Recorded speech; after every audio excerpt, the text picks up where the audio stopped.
Hi guys, मैं हूं त्रिवेश राजपूत। आप देख रहे हैं द फिल्मी माइक और आज हम बात करेंगे सालार के बारे में। सालार के पार्ट 1, पार्ट 2 और जो थ्योरी आसपास घूम रही है उन सब के बारे में बात होगी। तो भाई सबसे पहले बात करते हैं इसकी स्टोरी के बारे में। वो लोगों को बहुत कंफ्यूजन है कि जो कांसार नाम की जगह है वो इंडिया के अंदर है, इंडिया के बाहर है, इंडिया से कितनी दूर है, उसके नियम और कानून इंडिया पे कैसे लागू हो रहे हैं, इंडिया के कानून उसमें कैसे लागू नहीं हो रहे। तो भाई बात शुरू होती है 1947 से।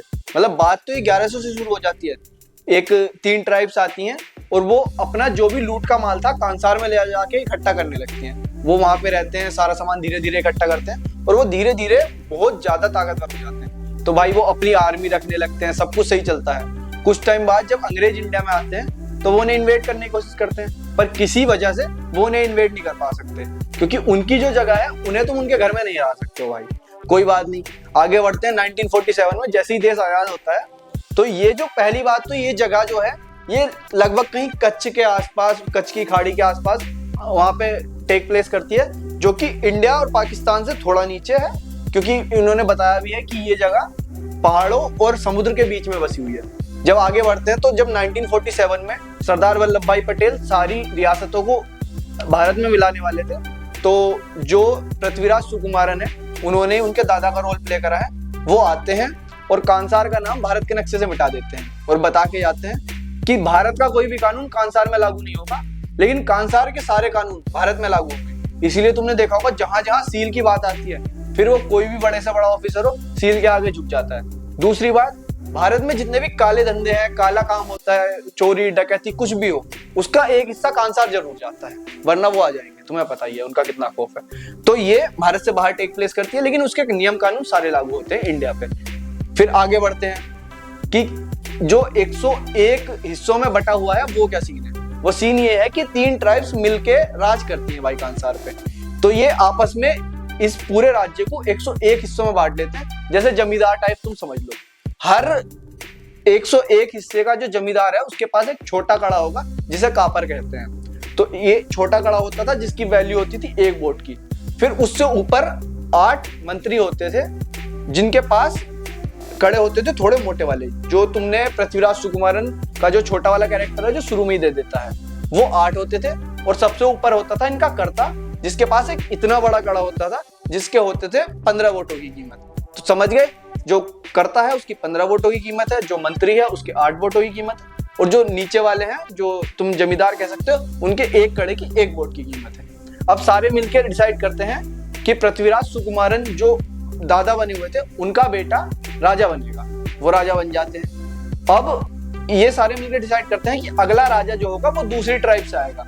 लेकिन जो पृथ्वीराज सुकुमारन के पापा हैं उनको थोड़ी ये बात खटकती है कि अगर मेरे फादर राजा हैं तो अगला राजा मुझे बनना चाहिए।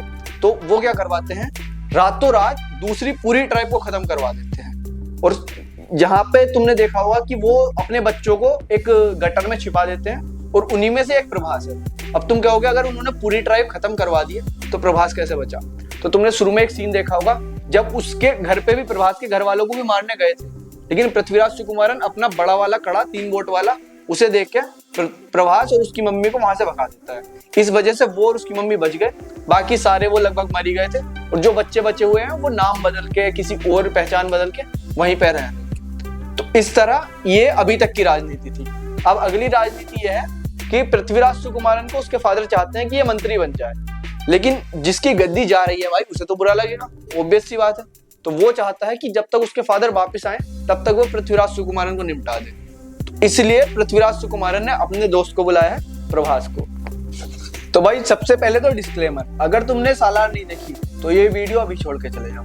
अब कहानी की बात करता हूँ। तो पहली बात तो कांसार जो है वो इंडिया से बाहर टेक प्लेस करता है और 101 हिस्सों में बटा हुआ है। लेकिन मजे की बात यह है वहां पे भी एक निबंधन है जैसे हमारे यहाँ संविधान, लेकिन उस निबंधन में जितने भी कानून है वो सारे इंडिया में लागू होते हैं, पर इंडिया के संविधान के कोई कानून कांसार में लागू नहीं होते। इसीलिए तुमने सील का वो डर देखा है हर किसी की आंखों में। तो 101 जो हिस्से हैं हर हिस्से का एक हेड होता है, उन्हीं हेड में से एक हेड है हमारे पृथ्वीराज भाई। लेकिन पृथ्वीराज जो है वो यहाँ के राजा का लड़का है, तो उसमें भाई रोब जो है वो राजा वाला है। राजा से नीचे मंत्री होते हैं और मंत्री से नीचे हेड होता है। तो पृथ्वीराज भाई अभी यहाँ पे है, पर उसे लगता है कि मेरे फादर अगर राजा हैं तो एटलीस्ट मैं मंत्री तो बनना चाहिए, और जब मुझे लड़ना ही है तो मैं राजा के लिए लड़ता हूँ। तो वो बुलाता प्रभास भाई को कि इन्हें सबको निपटा दे भाई, मुझे बना दे राजा। क्योंकि यहाँ का सबसे बढ़िया ये नियम है कि जो सबसे ताकतवर होगा वो सबसे ज्यादा राज करेगा। इसलिए प्रभास भाई को बुलाया गया है और ये सारा कांड हो रहा है। तुम देख रहे हो तलवारों से गाजर मूली की तरह काट रखा है, जो सामने आ रहा है उसे मार रखा है। तो भाई अब बात करता हूँ एंडिंग की, कि एंडिंग में इस पार्ट में क्या हुआ।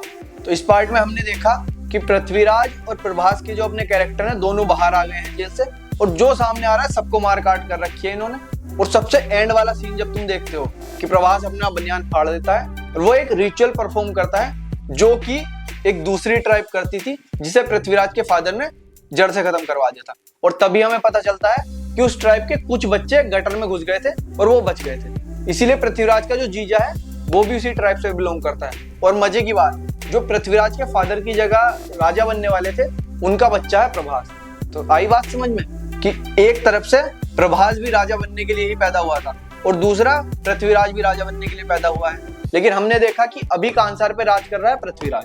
तो मुझे लग रहा है भाई कि ये जो पार्ट 2 आएगा उसके फर्स्ट हाफ में तो हमें कहानी दिखाएंगे कि कैसे प्रभास ने पूरे राज्य में सबको निपटा दिया, किस तरह से इसने पृथ्वीराज को राजा बनाया। और सेकंड पार्ट में हम देखेंगे कि कैसे प्रभास और पृथ्वीराज के कैरेक्टर जब आमने सामने आते हैं तो कैसे लड़ते हैं। और भाई हैप्पी एंडिंग तो नहीं मिलने वाली, तो दोनों में से एक तो मरेगा, या तो प्रभास मरेगा या तुम्हारा पृथ्वीराज मरेगा। अब देखते हैं क्या होगा।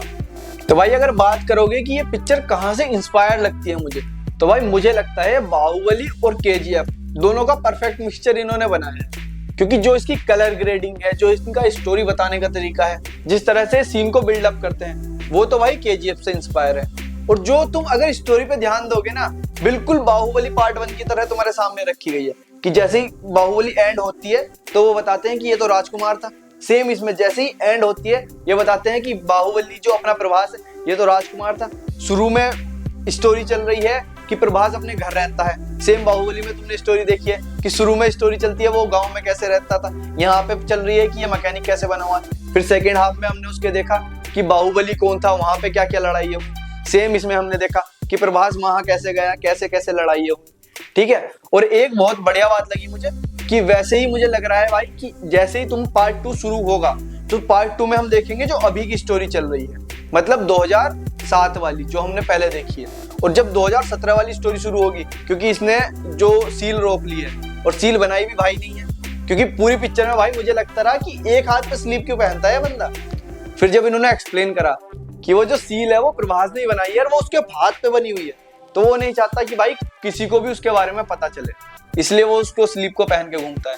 और अगर सील के पीछे ही कहानी समझोगे तो मुझे लगता है भाई तुमने वो सीन तो देखा है कि जब वो अपने हाथ पे वो टैटू गुदवा रहा होता है, तो जब ये इन सबको मार देगा, जब ये राजा बन जाएगा एक तरह से, क्योंकि पृथ्वीराज को राजा बनाएगा और ये नहीं चाहता कि कभी भी पृथ्वीराज को आने वाले टाइम में भी दिक्कतें हों, तो ये निबंधन में कुछ चेंजेस करवाएगा। हो सकता है उसमें से एक चेंज हो कि सील के आगे कोई नहीं बोलेगा, मतलब उसके आगे किसी की हिम्मत नहीं है कि कुछ कह सके। और क्योंकि कांसार के सारे नियम इंडिया में लागू होते ही हैं, तो इसलिए कोई ऑफिसर की हिम्मत नहीं जो उसे रोक ले।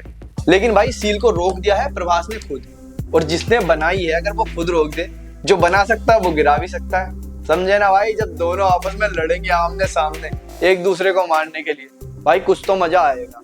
मैं बहुत ज्यादा एक्साइटेड हूँ भाई, वेट नहीं हो रहा मुझसे, जल्दी बना दो उस पार्ट 2। तो भाई सबसे मेन क्वेश्चन ये है कि पार्ट 2 से हमें एक्सपेक्ट क्या करना चाहिए। तो भाई पार्ट 2 के फर्स्ट हाफ से तुम एक्सपेक्ट करो कि पृथ्वीराज और प्रभास दोनों साथ मिलकर लड़ रहे हैं पूरी दुनिया को मिटाने के लिए, क्योंकि पृथ्वीराज को बनना है राजा। और पार्ट 2 के सेकेंड हाफ से तुम एक्सपेक्ट करो कि प्रभास और पृथ्वीराज आपस में लड़ रहे हैं, क्योंकि जब पृथ्वीराज को पता चलता है कि किसी ने सील रोक ली है, तो उसे पता है कि पूरी दुनिया में एक ही बंदा सील को रोक सकता है, वो है प्रभास खुद, क्योंकि उसी ने बनाई है। बाकी सबको तो डर लगता है सील से।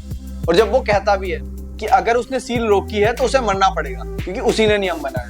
मतलब अब पूरी कांसार की सेना अपने निबंधन को प्रोटेक्ट करने के लिए प्रभास को मारने के लिए जाएगी। और भाई उस बंदे ने ना पहले इन सबको धूल चटाई है, लेकिन एक जो बदलाव है कि पहले पृथ्वीराज उसके साथ खड़ा था, अब पृथ्वीराज उसके विपक्ष में खड़ा है। तो देखना यह है कि सालार मतलब हमारा प्रभास मरता है या राजा मरता है जो कि पृथ्वीराज है। मुझे उम्मीद है भाई कि जहां तक है प्रभास को ये मार देंगे एंड में, क्योंकि ग्लोरियस पर्पस के नाम पे, और पृथ्वीराज राजा बना जाएगा। बाकी देखते हैं ना, तुमने पिक्चर देखी है ना मैंने देखी है, बस जल्दी से मंगा लो।